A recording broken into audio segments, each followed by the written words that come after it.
বিকেলে হাঁটতে বেরিয়ে একটি জঙ্গলে চলে এসেছি এবং এই জঙ্গলটা ঢোকার মতো নির্দিষ্ট কোনো রাস্তা নেই।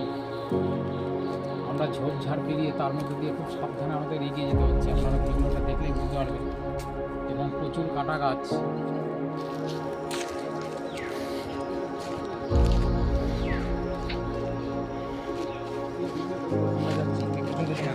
যাওয়ার মতো কোনো জঙ্গলের রাস্তাই নেই।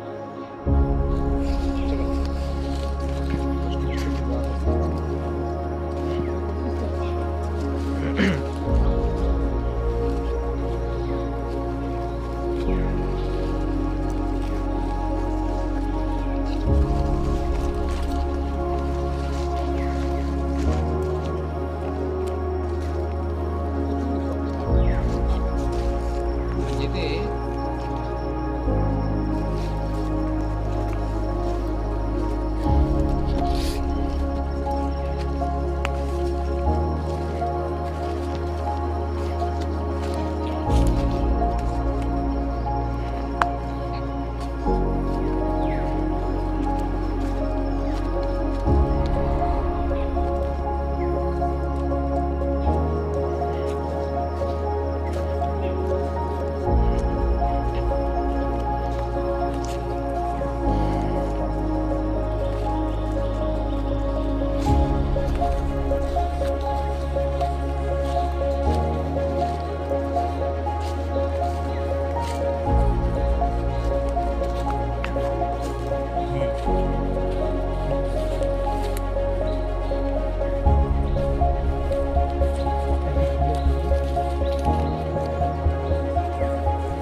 রাস্তা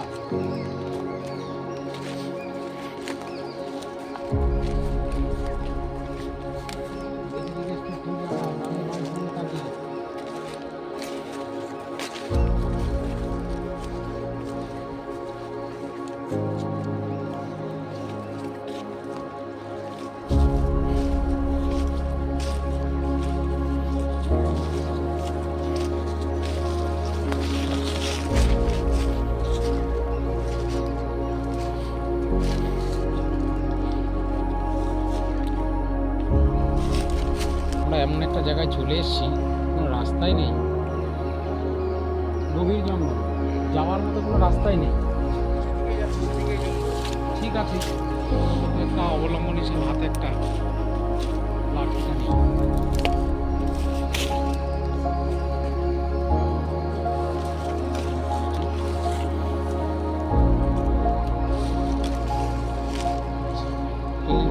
রাস্তা নেই।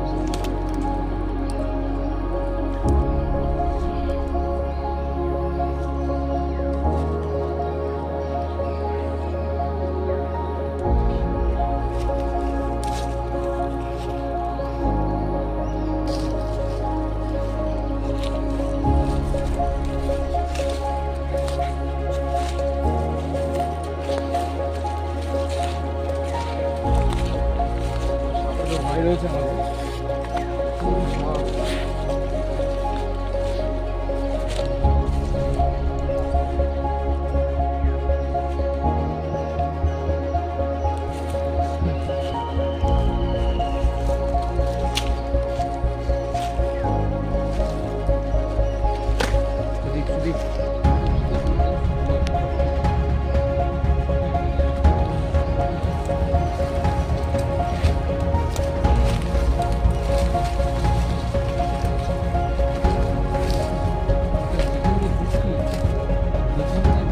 সেই জায়গাটা কিন্তু খেয়াল রাখিস লোকদার করে, নাহলে কিন্তু আমরা বেরোতে পারবো না।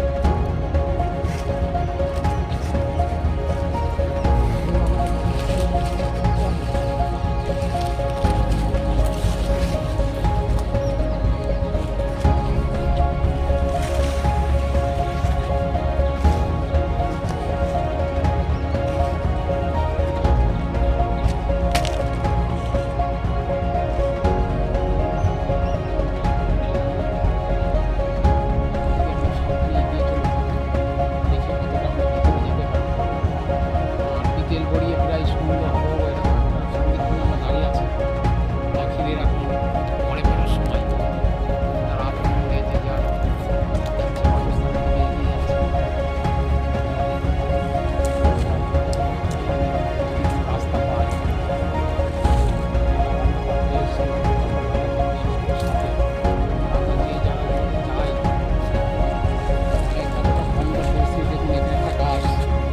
গাছটা সম্ভবত ঝড়ে উপরে পড়ে গিয়েছে, তার শিকড়গুলো আজও এখানে আমরা দেখতে পাচ্ছি তার নিদর্শন।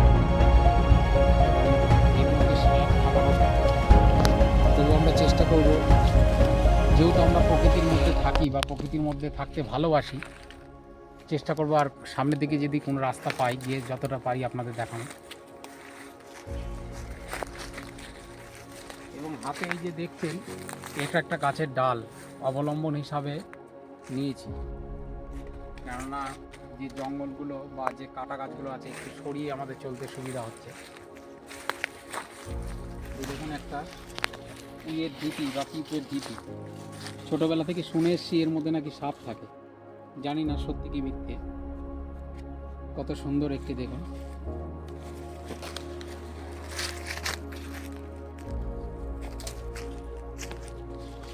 সামনের দিকে আমরা একটা ছোট মাটির একটা আল পথ আমরা দেখতে পেয়েছি। দেখা যাক এই রাস্তাটায় দিয়ে আমরা কতটা কোন দিকে যেতে পারি, চেষ্টা করি।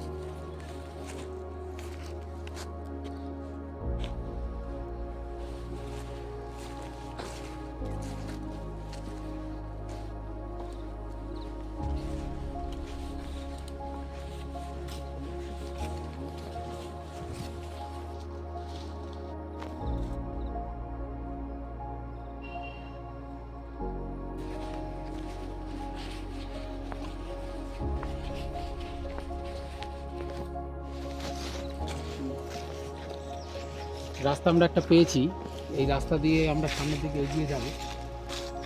প্রচুর শুকনো পাতা পড়ে আছে এবং প্রচুর গাছ যেগুলো শুকনো অবস্থায় পড়ে আছে।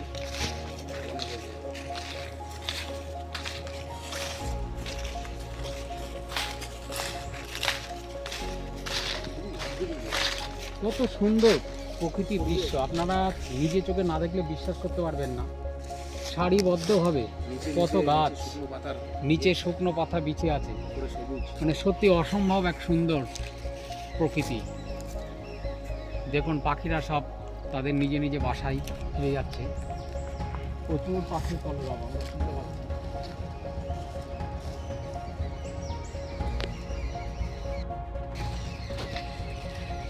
সম্ভবত এখান থেকে কেউ বা কারা যারা আশেপাশে যারা বাসিন্দারা আছে, হয়তো কেউ এখান থেকে পাতা তারা গুছিয়ে নিয়ে গেছে জ্বালানির উদ্দেশ্যে। এই জায়গাটা দেখুন একটু পরিষ্কার লাগছে, বা পাতাগুলো এক জায়গায় গোছ করা।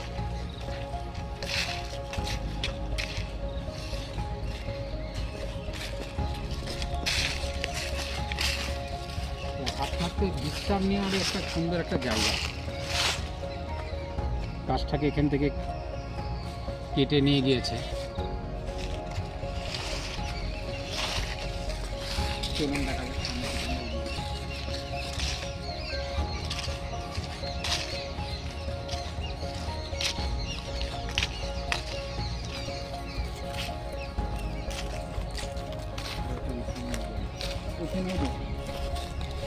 প্রকৃতি কোলে একটা বিশ্রামের জায়গা। টানা ক্লান্তি হওয়াটা আমাদের স্বাভাবিক। প্রায় 12-14 কিলোমিটার রাস্তা আমরা পায়ে হেঁটে এসে এতটা জঙ্গলের ভেতরে আমরা ঢুকেছি। সত্যি উপরে নীল আকাশ, গাছের পাতার ফাঁক দিয়ে যতটুকু দেখা যাচ্ছে তার দৃশ্য, আর চারিদিকে সবুজ গাছ, আর নিচে শুকনো পাতা, প্রকৃতির এক অপরূপ দৃশ্য। চলুন আবার সামনের দিকে যাই।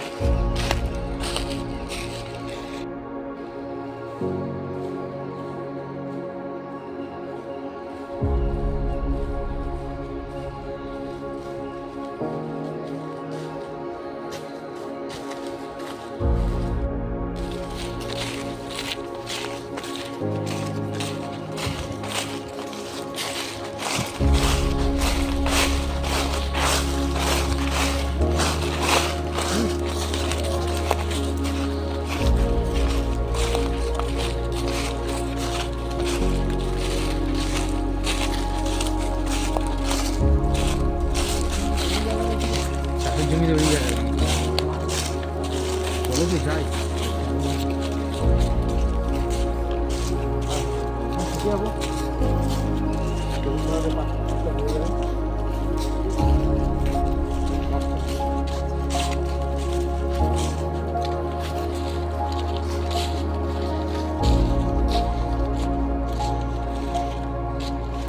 দেখুন একটা প্রকাণ্ড গাছ,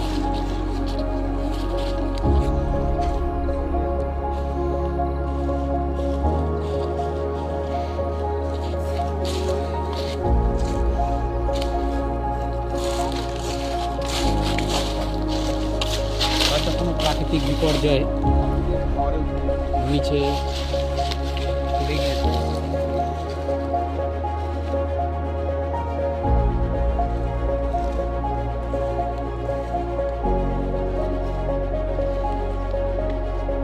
যতটা পারি ততটা ভেতরে যাওয়ার চেষ্টা করবো, কেন আমাদের আবার বেরোতে হবে, নির্দিষ্ট কোনো রাস্তা নেই।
বলে দাও। ফরেস্টে আমরা প্রায় শেষের দিকে আছি। একটা সাইড দিয়ে আমরা ঢুকেছি, আরেকটা সাইড দিয়ে বেরোনোর চেষ্টা করছি। দেখো দূরে আমরা একজনকে দেখতে পেয়েছি, সম্ভবত ওই শেষের দিকেই আছে। এবং গাছপালাগুলো যেন কীরকম হয়ে যাচ্ছে, এখানে ছোটো ছোটো গাছ দেখুন, মাছ গাছ দেখুন। হয়তো আমরা কাছাকাছি কোনো চাষের জমি কাছাকাছি হতে হবে, যেখান দিয়ে আমরা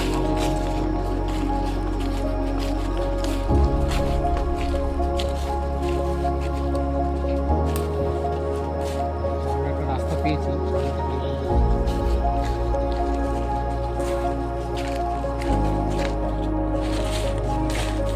আমরা তাকে একটু অনুসরণ করি। তিনি যেদিকে যাবেন আমরা তার পেছন পেছন। ভিডিওটা আপনারা দেখবেন, খুব ভালো লাগবে। চেষ্টা করবেন এরকম একটা কোনো জায়গায় আসার।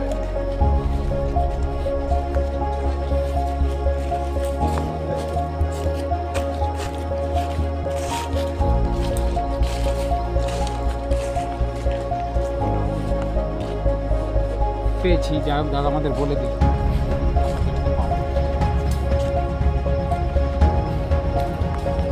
তবে আমি এতটা দূরে আসতে চাইছিলাম না। সুদীপ এবং আকাশ, বিশেষ করে সুদীপ যে ক্যামেরার পেছনে দাঁড়িয়ে আছে, যাকে আপনারা দেখতে পাচ্ছেন না, ও খুব লাজুক, কিন্তু ও কিন্তু খুব সাহস। ও আমাকে বারংবার সাহসটা দিয়েছে যে চলো সামনের দিকে নিশ্চয়ই কোনো রাস্তা আছে। এবার যেহেতু অন্ধকার আসছে এবং ওদের মধ্যে সবচাইতে বয়সে ছোট আমি, ওদের মধ্যে একটা দায়িত্ব বা দায়বদ্ধতা আমার আছে, যার জন্য আমি এই রিস্কটা নিতে চাইছিলাম না। ওদের জন্য যা হোক ভিডিওটা আপনারা অবশ্যই দেখবেন, চ্যানেলটাকে সাবস্ক্রাইব করবেন। এরকম প্রকৃতির মধ্যে থেকে আর একটা কথা বলি, খুব চেষ্টা করলাম দেখার, একটা জঙ্গলে ঘুরছি, এখন কিন্তু সাপ দেখতে পাই। মানে এই জায়গাটা দেখা আপনাদের